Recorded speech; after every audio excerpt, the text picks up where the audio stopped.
திமுக கூட்டணியிலிருந்து வேல்முருகன் வெளியேறியிருக்கிறார். திருமாவும் கம்யூனிஸ்டுகளும் இன்னொரு பக்கம் மிகப்பெரிய அளவுக்கான அந்த இழுபறியில கூட்டணியை நோக்கி நகர்த்தி இருக்கிறார்கள். திமுக தான் விட்டு கொடுக்க வேண்டும் அப்படிங்கிற பேச்சுக்களும் வந்திருக்கிறது. ஒரு 11 மணி நேர விவாதம் என்பது CPIM அலுவலகத்தில் நடந்திருக்கிறது. என்ன நடக்கிறது திராவிட முன்னேற்ற கழகத்தினுடைய கூட்டணியில்? மிக முக்கியமாக இவ்வளவு கட்சிகளோடும் முரண் வந்ததற்கு என்ன காரணம்? இன்னொரு பக்கம் சொந்த கட்சியில் சின்னத்தில் நிற்க சொல்லி, அதாவது திமுக உதயசூரியனில் நிற்க சொல்வதுதான் பிரச்சனைக்கு காரணம்னு ஒரு பக்கமும், அப்ப நாங்க மட்டும்தான் செய்யறோமா, இதை அதிமுக செய்யலையா, இல்ல தாவேக்கா நாளைக்கு சசிகலா வரைக்கும் செய்ய மாட்டாங்களா என்கிற மாதிரியான கேள்விகளும் எழுந்து கொண்டிருக்கிறது. திமுக கூட்டணி, அதனுடைய பின்னணி அதிமுக கூட்டணி சிறிய கட்சிகளுக்கு சொந்த சின்னத்தில் நிற்க சொல்லி நெருக்கடி கொடுக்கின்றனவாத கட்சிகள் என்கிற விஷயத்தையும் விரிவாக அலசுகிறது இந்த செய்தி தொகுப்பு. திமுக கூட்டணிக்குள்ளால் கடந்த முறையை விட இந்த முறை அதிகமான கட்சிகள் உள்ளால் வந்திருக்கு. ஒன்றும் பிரச்சனை இல்லை, பார்த்துக்கலாம் அப்படிங்கிற மாதிரி சொல்லிட்டு இருந்தாங்க. ஆனால் ஏற்கனவே இருக்கக்கூடிய கட்சிகள், திருமாவளவன் உட்பட கம்யூனிஸ்டுகள் உட்பட இந்த கட்சிகளுக்கெல்லாம் மிகப்பெரிய நெருக்கடி ஏற்பட்டிருக்கிறது. ஒரு கட்சி விலகி இருக்குது அப்படிங்கிற செய்திகள்லாம் வருகிறது. சின்ன கட்சிகளை எந்த மாதிரி இவர்கள் பொருட்படுத்துகிறாங்க? இந்த நெருக்கடிகளுக்கான காரணம் என்ன? ரெண்டு பக்கமும் நெருக்கடியும் நிர்பந்தமும் இருக்கிறது. திமுக அவங்களுக்கு அவங்க நியாயம், இந்த கட்சிகளுக்கு இவங்களுடைய நியாயம். முதல்ல இந்த காலையில் வந்த பிரேக்கிங் நியூஸ், வேல்முருகன் அவர்கள் வெளியேறுவதாக அறிவித்திருக்கிறார். அவர் சொல்லக்கூடியது, நாங்கள் 10 கோரிக்கைகள் வைத்தோம், அது நேரத்தை பொறுத்து ப்ராசஸ் பண்ண முடியும். ஆனால் அதிகாரிகள் மட்டத்தில் நான் தொடர்ந்து பேசக்கூடியது, அது ஈழம் சார்ந்த விஷயமா இருக்கட்டும், இல்லை இங்கே இருக்கக்கூடிய சிக்கல்கள் ஆகட்டும், இந்த பிரச்சனைகள் எல்லாம் அரசு செய்து தருவதற்கு அதிகாரிகள் தடையாக இருந்திருக்கிறார்கள் ஒரு குற்றச்சாட்டு வைக்கிறாரு. 2 சீட்டு கேட்டால் 1 தான் கொடுக்க முடியும் அப்படின்னாங்க. நான் கூட்டணியை விட்டு வெளியேறேன்னு அவர் அறிவிச்சிட்டார். அடுத்து அவர் அதிமுகவுக்கு போவதற்கும் வாய்ப்பு இருக்குது, அல்லது அவர் என்ன முடிவு எடுக்கிறாருங்கிறது அவருடைய விஷயம். ஆனால் இந்த நெருக்கடி, அது அவர் 2 நாளைக்கு முன்னாடி வெளியேறியதாக செய்தி வந்தது இல்லை, நம்ம பேச்சுவார்த்தை போயிட்டு இருக்கு என்பதாக பேசப்பட்டு தான் இது ஒரு நிலைக்கு வந்திருக்கு. இது ஒரு சைடு. வேல்முருகன் அவர்கள் கடந்த முறை உதயசூரியன் சின்னத்தில் நிற்க வைக்கப்பட்டவர், அவர் பண்ருட்டியில் ஜெயிச்சது அப்படிங்கிறத கவனிக்கணும். அடுத்து பார்த்தீங்க அப்படின்னா, இந்த பக்கம் நீங்கள் நகர்த்துறீங்கன்னா, திருமா அவர்களுக்கு இருக்கக்கூடிய நெருக்கடி, அவர் இரட்டை இலக்கத்தில் எதிர்பார்க்கிறார். அதை விட முக்கியமாக இரட்டை இலக்கம் இல்லைன்னா தேமுதிகவுக்கு கொடுப்பதை விட ஒரு சீட்டு கூடங்கிறாரு. CPIM எங்களுக்கும் கூட வேணுங்கிறத வலியுறுத்துறாங்க. இது 11 மணி நேரம் டிஸ்கஷன். MA பேபி அவர்கள் வந்திருக்கிறாரு, அகில இந்திய செயலாளர், அவரோட உட்பட இங்கே நடந்துச்சு. ஒரு 11 மணி நேர கூட்டம் விவாதிக்கப்பட்டு சீட்டு அட்லீஸ்ட் அதே நம்பராச்சும் கொடுக்கணும், குறைக்கிறதுக்கு ஒத்துக்க மாட்டோங்கிற இடத்துக்கு அவங்க நின்றுருக்குறாங்க. இப்போ திமுகவுக்கு என்ன நெருக்கடின்னு பார்ப்போம். அவங்களுக்கு ஸ்டாலின் அவர்களுக்கு திமுகவுக்கு மீதான இருக்கக்கூடிய ஒரு வரலாற்று விமர்சனம், அது விமர்சனங்கிறத தாண்டி ஒரு பார்வை. பலரும் என்ன சொல்கிறாங்க, விஜய் வந்ததுனால தான் திமுக நிறைய தொகுதியில் நிற்கணும்னு பார்க்குது, அப்போ தான் ஜெயிக்க முடியும்னு சொல்கிறாங்க. திமுகவுக்கு இருக்கக்கூடிய சிக்கல், இன்னைக்கு வரைக்கும் திமுக தோன்றியதிலிருந்து ஒரே நபரை முதலமைச்சர் வேட்பாளராக அறிவித்து 2 முறை திமுக ஜெயித்ததில்லை, பேக் டு பேக் வெற்றி பெற்றதில்லை. ஏன்னா 1967 அண்ணாவை முதலமைச்சர் வேட்பாளராக அறிவிக்கலை, அவர் MP எலெக்ஷன் நின்னார். ஜெயிச்ச பிறகு சட்ட மேலவை உறுப்பினராகி முதலமைச்சர் ஆகிட்டார். 72, அதாவது திமுக பேக் டு பேக் ஜெயிச்சதுன்னா 67, 72, 71. ஆனால் அதில் 2 முறையும் ஒரே ஆள் முதலமைச்சர் வேட்பாளர் கிடையாது. இங்கே முதலமைச்சர் வேட்பாளரே இல்லை, இது கலைஞர். ஸோ அந்த வரலாற்றை மாற்றணுங்கிற ஒரு நெருக்கடி இருக்குது. இன்னொன்று, இப்போ ஆட்சியை இழக்கிறோம் அப்படின்னா அடுத்து பாஜகவினுடைய நெருக்கடிகள்ங்கிறது மிக அதிகமாகும். தொடர்ந்து அவங்களே தொடர்றாங்களா, கட்சியை காப்பாற்றுவதற்கு அல்லது செஞ்ச வேலைகளை தொடர்வதற்குங்கிற ஒரு நெருக்கடி இருக்குது. ஆன்டி இன்கம்பன்சி இருக்கும்போது, அப்போ போன முறை போட்டிட்டதோட கூட போட்டிட்டா தான் இதில் கொஞ்சம் அடி வாங்கினாலும் மெஜாரிட்டி நம்ம கட்சிக்கு மட்டுமே அதை தனிப்பெரும்பான்மை கிடைக்க வேண்டிய 118 வேணும் அப்படின்னா அதை விட கூடுதலாக ஜெயிக்கணும் அப்படின்னா, போன முறை நீங்கள் 188 போட்டிட்டும் 55 உதயசூரியனை தோற்றுருக்கு. அப்போ அது கவலைக்குரியதாக அவங்க பார்க்குறாங்க. இது இவங்களுடைய நெருக்கடி. சிறிய கட்சிகளுக்கு என்ன நெருக்கடி இருக்குது அப்படின்னா, இப்போ இவங்க ஒவ்வொருத்தருக்கும் அவங்களுடைய கட்சியை காப்பாற்றிக் கொள்ள வேண்டிய தேவை வருது. ஏன்னா இன்றைக்கு பல விதிகள் மாற்றப்பட்டிருக்கு. தேர்தல் ஆணையம் வந்த பிறகு அங்கீகாரங்கிற ஒரு விஷயம் எல்லாருக்கும் நெருக்கடி. ஒரு சிறிய கட்சிக்கு எப்போ அங்கீகாரம் கிடைக்கும்? 4 கண்டிஷன் இருக்குது. முதல் கண்டிஷன், நீங்கள் 6% ஓட்டு வாங்கி 2 MLA ஜெயிக்கணும், 6% வாக்கு. நீங்கள் 2 MLA தான் ஜெயிக்கிறீங்கன்னா, கூட்டணி கட்சியில் ஜெயிச்சிங்கன்னா உங்களுக்கு 6%லாம் ஓட்டு வராது. இப்போ CPM அவங்க 4 சீட்டு ஜெயிச்சிருக்கிறாங்க, CPI 2 ஜெயிச்சிருக்காங்கனாலும் வாக்கு சதவீதம் உங்களுக்கு 1%, 1.25 வரைக்கும் போடலாமே தவிர 6% வராதுங்கிற சிக்கல் இருக்குது. ஸோ அந்த முதல் கண்டிஷன் இருந்தால வாய்ப்பு இல்லை. 2வது கண்டிஷன், 6% வாக்கு அல்லது ப்ளஸ் 1 MP, அல்லது 6% வாக்கு வாங்கி 1 MP ஆச்சு ஜெயிக்கணும். நீங்கள் பதிவாரத்தில் ராஜ்யசபா இல்லை லோக்சபாவில் நீ ஜெயிக்கணும். நாடாளுமன்ற மக்களவை தேர்தலில் மக்கள் ஓட்டு போனேன்னா 6% ஓட்டுன்னும் போது மக்கள் போடுற ஓட்டில் தானே அது வந்துடும். இதுக்கு வழி இல்லை. 6% ஓட்டு வராது. நீங்கள் கூட்டணிக்குள்ளே நிற்கும் போது உங்களுக்கு ஒரு தொகுதியில் மட்டும்தான் நீங்கள் நிற்கிறீங்க. தமிழ்நாடு முழுக்க நிற்கிறதுல 6% வர வாய்ப்பு இல்லை. 3வது, மொத்த உறுப்பினர் எண்ணிக்கையில் உங்களுக்கு 3% உறுப்பினர்கள் ஜெயிச்சு வரணும். அப்படின்னா தமிழ்நாட்டில் 234க்கு 3%னா 8 எம்எல்ஏ ஜெயிக்கணும். அப்போ நான் 12ஓ 15ஓ கேட்டால் தான் 8 ஜெயிக்க முடியும், என் கட்சிக்கு அங்கீகாரம் கிடைக்கும் அப்படிங்கிறது இருக்குது. இல்லை மக்களவை தேர்தலாக இருந்தால் 3%னா 2 எம்பி ஜெயிக்கணும். இப்போ விடுதலை சிறுத்தைகளுக்கு அங்கீகாரம் கொடுத்தாங்க இல்லையா, அது இந்த கிளாஸில் தான் 2 எம்பி ஜெயிச்சதுனால அவங்க அந்த கேட்டகரியில் 3% சீட்டுகளை நாங்கள் ஜெயிச்சிருக்கோன்னு வச்சு அங்கீகாரம் கிடைத்தது. ஒருவேளை 2019 போல ரவிக்குமார் உதயசூரியில் நின்ற அந்த அவிசிக்காக அங்கீகாரம் கிடைத்திருக்காது. பானை சின்னத்திலே 2 பேரும் நின்னதுனால அது கிடைச்சது. ஸோ அது 3வது கண்டிஷன். 4வது, எம்எல்ஏ எம்பி எதுவும் ஜெயிக்கலாங்க, 8% ஓட்டு வாங்கணும். சீமான் அப்படி வாங்கி தான் அங்கீகாரத்தை பெற்றார். அவருக்கு என்று ஒரு தனி சின்னம். இது அங்கீகாரம் சார்ந்து. நீங்கள் அங்கீகாரத்தை பற்றியே கவலை இல்லைங்க, நாங்கள் இப்படியே உதயசூரியன் சின்னத்தில் நிற்கிறோம்னு நீங்கள் போயிட்டீங்கன்னா 3 தேர்தல் வரைக்கும் தேர்தல் ஆணையம் பார்க்கும். அது 2 சட்டமன்ற, ஒரு நாடாளுமன்றம், இல்லை 2 நாடாளுமன்ற ஒரு சட்டமன்றத்தில் பார்க்கும். பார்த்துட்டு உங்கள் கட்சியினுடைய பதிவையே ரத்து செய்துவிடும். இப்போ இந்த மாதிரி ரெட்டையிலையும் உதயசூரியன்லையும் மாறி நின்று கட்சிகள் 4 பேர் பதிவை இழந்திருக்கிறார்கள். கட்சி மனிதநேய மக்கள் கட்சி, 2வது மனிதநேய ஜனநாயக கட்சி, 3வது கொங்கு ஈஸ்வரனுடைய கோமாதேகா, 4வது ஜான் பாண்டியன் அவர்களுடைய கட்சி. ஆச்சா, இவங்க 4 பேரும் தங்களுடைய பதிவையே இழந்திருக்கிறார்கள். நீங்கள் அங்கீகாரம்னா சின்னம் தான் போகும், கட்சின்னு ஒன்று இருக்குன்னு அந்த பதிவு பண்ணாங்கல்ல, இவங்களுக்கு செயல்பாடே இல்லைன்னு இவங்கெல்லாம் எலெக்ஷனில் நின்றுருக்குறாங்க. அவங்க சின்னத்தில் நிற்கலை. செயற்குழு பொதுக்குழு எல்லாம் நடந்தாலும் கூட தமிழர் மணியின் கட்சியை கலைச்சாங்க. அவருக்கு பிரச்சனை இல்லை, ஒரு போட்டியும் இடலை, இவங்க வரக்கூடாதுன்னு போய் அவர் பாட்டுக்கு பிரச்சாரம் பண்ணுவாப்புல. அவர் பாருங்க, அவர் எவ்வளோ சாமர்த்தியமான ஆள்னா, கட்சி பதிவே ரத்து பண்ணிட்டாங்க. ரத்து பண்ண கட்சியை கொண்டு போய் இணைக்கிறேன்னு போய் தமாக எடுத்துட்டாப்புல.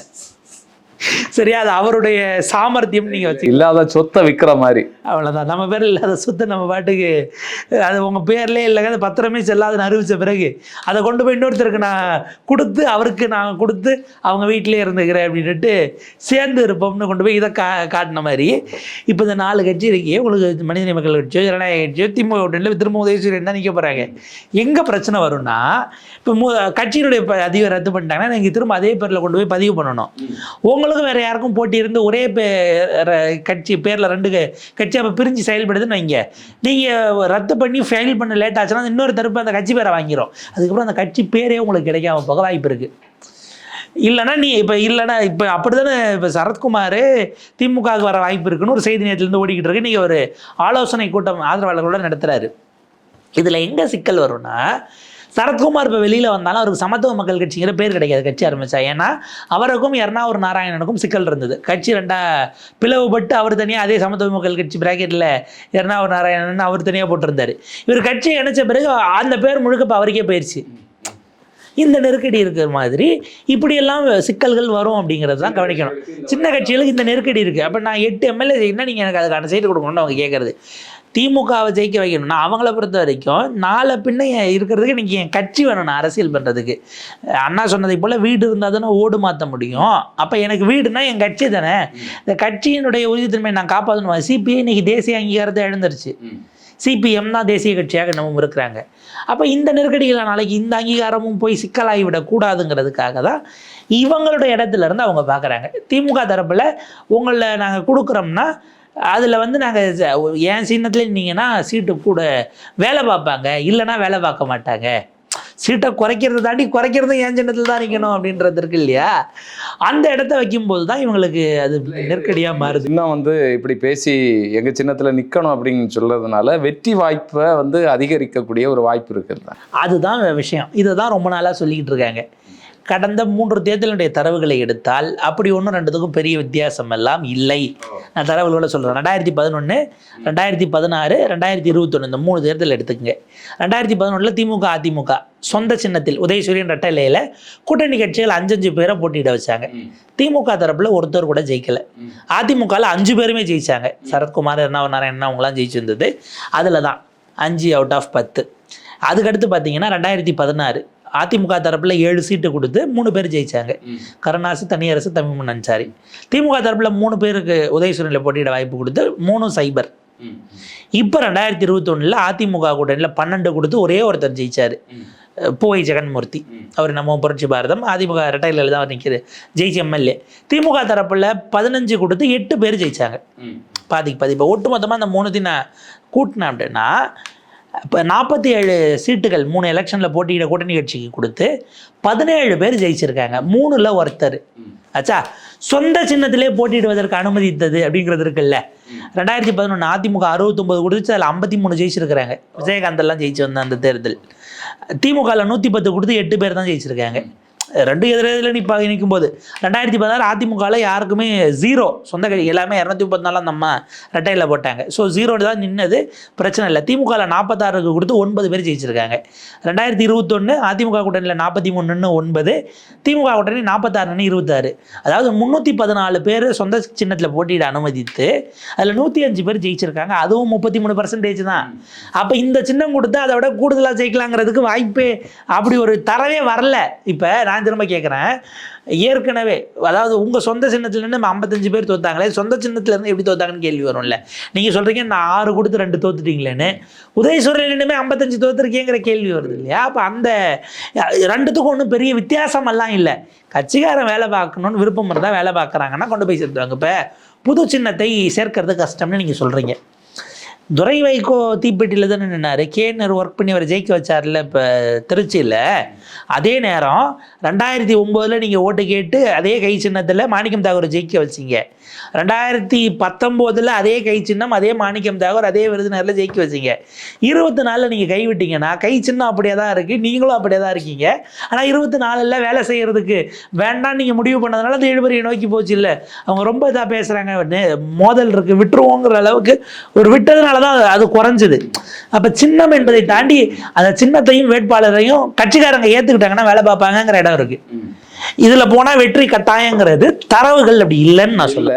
இன்னொன்று பார்த்தீங்கன்னு சொன்னால் இவங்க நாளைக்கு இந்த கூட்டணி கட்சிகள் எங்கேயும் விலகக்கூடாது, நமக்கு சட்டமன்றத்தில் ஏதாவது ஒரு சிக்கல் ஏற்படும் போது இவங்க தாவக்கூடிய வாய்ப்பு இருக்குது அப்படிங்கிறதுனால உள்ளால பிடிச்சு போடுறதுக்கான ஒரு வேலையை இவங்க செய்கிறாங்களா? அதாவது தேமுதிக கொண்ட கொள்கையில் உறுதியாக இருக்கும், சிபிஎம்மும் விசிகாவும் பாசிச எதிர்ப்புலேருந்து தாவி வேறு பக்கம் போயிடுவாங்க. சிபிஎம்முக்கும் இப்போ நீங்கள் இது உதயசூரியனில் நில்லுங்கன்னு சொல்கிறாங்களா? சிபிஎம் உதயசூரியன் இல்லை, அவங்க தேசிய கட்சியில் இருக்காங்க. அவங்க நிற்கும் அதில் எண்ணிக்கை 5 குறைக்கும் போது தான் அவங்க எண்ணிக்கை குறைப்பில் தான் அவங்களுக்கு பிரச்சனை. போன முறை கொடுத்த 6 பல நெருக்கடிகள் நிர்பந்தங்கள்னு வந்தோம்.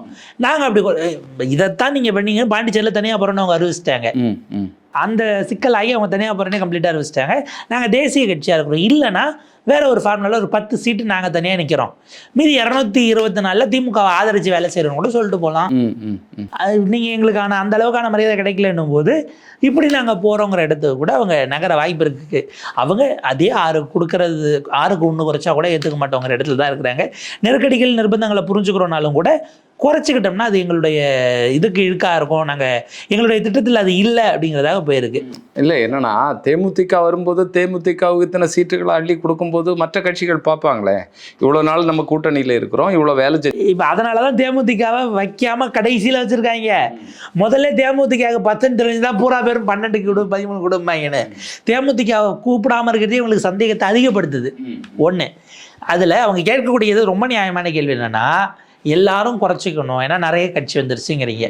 காங்கிரஸ்க்கு 3 ஏற்றி கொடுத்தீங்கல்ல, ஐயுஎம்எல் காதர் மைதீன் அவர்கள் வந்துட்டு பார்த்துட்டு காதர் மைதீன் பேட்டி கொடுக்குறாரு, திமுக எல்லாரும் குறைச்சிக்கணும்னு சொல்லியிருக்குன்னு அவர் முதல் நாள் பேட்டி கொடுக்குறாரு. அதுக்கப்புறம் என் காங்கிரஸ்க்கு 3 எக்ஸ்ட்ரா சேர்த்து சைன் பண்ணீங்க.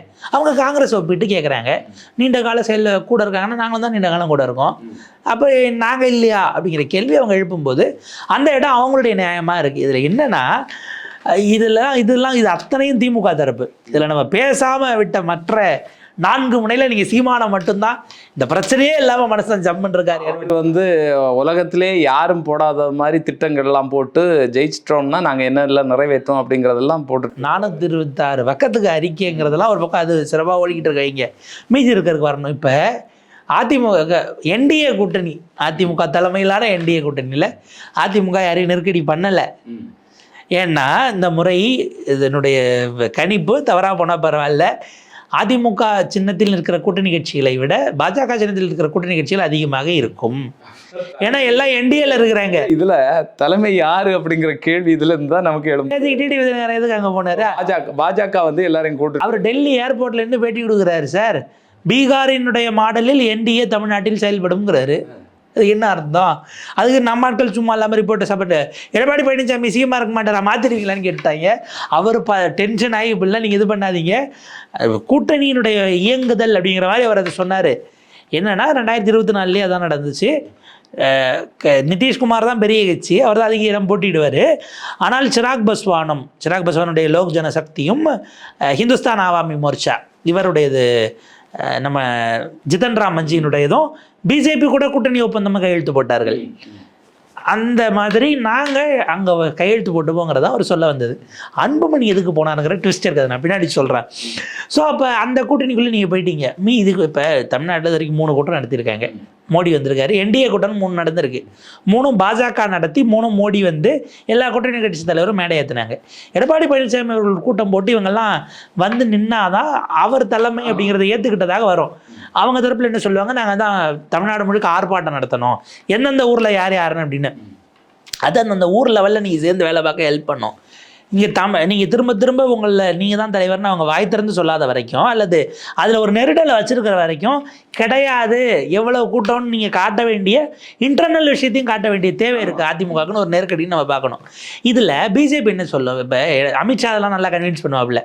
இது முதல் முறையாக தாமரை சின்னத்தில் கூட்டணி கட்சிகளுக்கு போட்டியிடுவதுன்னா கிடையாது. 2014 போட்டியிருக்கிறாங்க 3 கட்சி, 2024 கட்சிகள் தாமரையில் போட்டிட்டாங்க. சட்டமன்ற தேர்தலிலும் போட்டிட்டு இருக்கிறாங்க. 24 சீட்டு ஒரு கட்சிக்கு தாமரையில் கொடுத்துருக்காங்க. 2016 நம்ம தேவநாதன் யாதவ் இருக்காருல்ல, அவருடைய கட்சி நிதி நிறுவனத்தில் மோசடி பண்ணி மயிலாப்பூர் சிட் ஃபண்டில் ஜாமீனில் இருக்காப்புல, வெளியில் திரும்ப அந்த பணம் கட்ட முடியலன்னா சிறைக்கே போக வாய்ப்பு இருக்குது. அருமையான அவரும் ஒரு கூட்டணி கட்சி தலைவராக 2024 அவர் கூட்டணி கட்சி தலைவர். அதுக்கு பிறகு தான் கைதானார் தேர்தலுக்கு பிறகு. அவருக்கு 24 சீட்டு தாமரையில் கொடுத்து 2016 தமிழிசை தலைவராக இருக்கும்போது 165 சீட்டு பாஜக. ஆள் இல்லை, 24 சீட்டு அவருக்கு. இதை விடுங்க, இதை விட நீங்கள் இன்னொரு விஷயம் கேட்டால் இது பண்ணுவீங்க. நம்ம மையம் இருக்கார்ல டார்ச், அவர் 54 சீட்டு கூட்டணி கட்சிகளுக்கு டார்ச் லைட்டில் நில்லுங்கன்னு போன எலெக்ஷனில் சொன்னார். அதில் ஒரு கட்சி சரத்குமாரோடைய சமத்துவ மக்கள் கட்சி 33 வேட்பாளர்கள் டார்ச் லைட்டில் நின்னாங்க. இப்போ 54 சீட்டை என் சின்னத்தில் கொடுத்த எண்ணெய் கூப்பிட்டு 2 சீட்டு உதயசூரியனில் நிற்கிறீங்கன்னா அவர் மனசு எவ்வளோ பாடுபடும். அவர்கிட்ட சொல்கிறாங்க, நான் டார்ச்சு சூரிய வெளிச்சத்தில் டார்ச் லைட் அடிச்சிங்கன்னா வேஸ்ட்டுங்க, நாங்கள் பேட்டரியை கைட்டி கொண்டு போயிடுறோம், எரிஞ்சிக்கிட்டே இருந்தால் சிக்கலாக இருக்கும்னு பேட்டரியை கைட்டி அவங்க கொண்டு போயிட்டாங்க. இப்போ இதுதான் அந்த வேலைக்கு பண்ணிடுறாங்கன்னா, அவர் 4வது நாள் அவசர கூட்டம், நிர்வாகிகள் கூட்டம், அவசர கூட்டம், நிர்வாகிகள் கூட்டம், ஆலோசனை, ஒரு முடிவுக்கு வர முடியாமல் போயிட்டுருக்கு. அவரு 10 எதிர்பார்க்குறாப்புல, அவங்க நாங்கள் நாடாளுமன்ற தேர்தலில் ஒரு ராஜ்யசபா சீட்டை கொடுத்து சீட்டே இல்லைன்னு உங்களை கழிச்சு விட்டோம், நீங்கள் என்ன அம்மா தானே கேட்குறீங்கிற மாதிரி அவங்க பார்த்துக்கிட்டு இருக்கிறாங்க. அவருக்கு எல்லாம் சேர்த்து தான் அவருக்கு ஒரு மேலவை எம்பிஏ கொடுத்துருக்கு. ஆச்சா, இது ஒரு அணி. இப்போ 3வது இன்னும் 2 அணியை நம்ம பேசாமல் இருக்கோம். தமிழக வெற்றி கழகம், ஜாமுமாக்கா, ஆச்சா தாமுலிகா, இது போக ஈக்கான்னு ஒரு கட்சி இருக்குது, தமிழக ஜனநாயக இளைஞர் கட்சின்னு ஒரு கட்சி இருக்குது. இதில் தான் 1 போயிடுச்சு, மீது 2 கட்சி இருக்குது. முஸ்தஃபாவோ இவர் காமேஷ்தான் நினைக்கிறேன். இந்த 2 அவர் காமேஷ் இருக்கிற கட்சி. 3வது பண்ருட்டி ராமச்சந்திரன் இருக்கார். இப்போ விஜய்க்கு என்ன பிரச்சனைனா, அவர் மும்பையிலேருந்து வந்து ஒரே ஒரு வீடியோ தான் போடுவார், ஹாய் நண்பா நண்பீஸ் அப்படின்னு பூக்கி காட்டிட்டு ஹார்டின் விட்டுட்டு விசில் சின்னத்துக்கு ஓட்டு போடுங்க, ஏப்ரல் 23 எல்லாரும் போய் காலையில் மறக்காமல் ஓட் பண்ணணும், பூத்தில் நின்று நம்ம ஓட்டு நம்ம உரிமை, ஒரு விரல் புரட்சி, இதெல்லாம் பேசிட்டு ஒரே வீடியோ தான் எடுப்பாப்புல. கூட்டணி கட்சி 3 பேர் 3 சின்னத்தில் தனித்தனியாக கேட்டலாம் வீடியோ எடுக்க டைம் எடுக்கும், திரும்ப ஷூட் எடுக்க டைம் ஆகும், ரீடேக் போகணும், இதெல்லாம் அவர் விரும்ப மாட்டார். அதனால் அவங்களையும் விசில் சின்னத்தில் இல்லைங்கன்னு அவர் அதை தான் சொல்ல போகிறாரு. அவங்களே விசில் சின்னம் கேட்டு வாங்கிப்பீங்க, எங்களுக்கு சின்னமெல்லாம் இல்லை, நீங்கள் கொடுத்தீங்கன்னா விசில் சின்னமே கொடுத்துருங்கன்னு அவங்க கேட்டு வாங்கக்கூடிய வாய்ப்பு இருக்குது. இதை விட பயங்கரமானது, அன்புமணி அமித்ஷாவை சந்தித்திருக்கிறார். சந்திக்க போனாருன்னாங்க, சந்திச்சுட்டா இருக்கிறாங்க. அவர் சொன்ன ஒரே விஷயம், சின்னத்தை அவருக்கு ஒரே சின்னமாக ராமதாஸ் ஐயாவுக்கு கொடுக்காதீங்க அப்படின்னு சொன்னால் என்ன ஆகும். ராமதாஸ் 40 நிற்கிறாருன்னா 40லேயும் ஒவ்வொரு சின்னம், ஒன்றுத்தில் அண்ணாச்சி பழம், ஒன்றுத்தில் தர்பூசணி, ஒன்றுத்தில் வந்து பார்த்தீங்க அப்படின்னா கமலாரஞ்சி, இப்படி ஏதாவது 40 பழத்தை கொடுக்குறாங்கன்னு வைங்க, திராட்சை. தேர்தல் ஆணையம்ல அதை முடிவு பண்ணணும். இப்போ அமித்ஷா முடிவு பண்ணுறாரு. அமித்ஷாவும் தேர்தல் ஆணையமும் தனித்தனி தான் அப்படின்னு நீங்கள் நம்பினீங்கன்னா ரொம்ப சந்தோஷம், நல்ல விஷயம். அவங்க நினைக்கிறத இவங்க செயல்படுத்தலைன்னா பெரிய விஷயம்தான். ரொம்ப நியாயமான ஞானேஷ்குமார் வந்து அவருக்கு அமித்ஷானா யாருன்னு தெரியாத அளவுக்கு தனித்துவமாக ஹூ இஸ் அமித்ஷா அதெல்லாம் கேட்க முடியாது அப்படின்ற லெவலுக்கு தான் இருந்தா சந்தோஷம். இப்போ அப்படி சொல்கிறாருன்னு வைங்க, ராமதாஸ் இப்போ 40 தொகுதியில் 40 சின்னம்னா சிக்கலாயிரம். அப்போ என்ன பண்ணுவாங்க, என்கிட்ட தென்னந்தோப்பு சின்னம் இருக்கு, நான் தான் பெரிய கட்சி, நீங்க தென்னந்தோப்புல இல்லைங்கன்னு சின்னமா கொடுப்பாங்க. வாய்ப்பு இருக்குல்ல. அப்ப அப்படி கொடுக்குறாங்க அப்படின்னா அப்ப எல்லா பெரிய கட்சி ஏன் சின்னத்தில் நில்லுங்கன்னு சொல்ற இடத்துல தான் இன்னைக்கு அமைப்பு இருக்கு. கடந்த காலத்துல கமலஹாசன்ல தொடங்கி பாஜக இருந்து எல்லாரும் கொடுத்துருக்காங்க. எனக்கு இந்த நிலைமைன்னா மற்றவங்களை எல்லாம் நம்ம எப்படி எடுக்கணும். ஸோ அவங்கவுங்களுக்கான பல நிர்பந்தங்கள் இருக்கு. அந்த நிர்பந்தங்கள் எந்த மாதிரி ஒன்று கூடி ஒரு தெளிவை நோக்கி வருதுங்கிறது நமக்கு 2 நாளில் தெரிஞ்சிடும். வேல்முருகன் வெளியேறினார், மற்ற 2 பேரும் இப்போதைக்கு வெளியேற வாய்ப்பு இல்லை. ஏன்னா தாவேகா ஆப்ஷன் அவங்களுக்கு ரூல்ட் அவுட்டு. விஜய் மாதிரியான ஒரு பர்சனாலிட்டி கூட நம்ம போகிறதுங்கிறது சரியில்லைங்கிறது அவங்களுக்கும் தெரியும். இந்த நெருக்கடியை திமுக பயன்படுத்தி கொண்டு இருக்கிறதுன்னு தான் நம்ம பார்க்க வேண்டியிருக்கு. 2 நாட்கள் எடுக்கும். பட் இது ஒரு முடிவை நோக்கி தான் போகும்னு நம்ம எதிர்பார்க்கலாம். என்ன முடிவு எடுத்தாலும் அவங்க கட்சியினுடைய நிலைமை எல்லாருக்கும் கூட்டணிக்குள்ளிருந்து நமக்கு கிடைக்கிற லாபம் என்னங்கிறதுல தான் கட்சிகள் இயங்கவும் முடியும். ஸோ பார்ப்போம். ஓரளவுக்கு தெளிவு வந்துச்சு அப்படின்னா எல்லா தரப்பிலும், ஏன்னா எலெக்ஷன் நம்மகிட்ட சண்டை போடுறதுக்கு நிறைய நாள் இல்லைங்கிறதுனால அதிகபட்சம் அடுத்த புதன் வியாழனுக்குள்ள எல்லா பக்கமும் சீட்டுகளை முடிவு பண்ணி எல்லாரும் கையெழுத்தை போட்டுட்டு ஒரு மேடை ஏறிட்டு அடுத்து என்னென்ன தொகுதின்னு பார்க்கும்போது அடுத்த கட்ட சண்டை இருக்கும். அது எலெக்ஷனில் ஒரு பார்ட் அண்ட் பார்சல். பார்ப்போம் எப்படி போகுதுன்னு.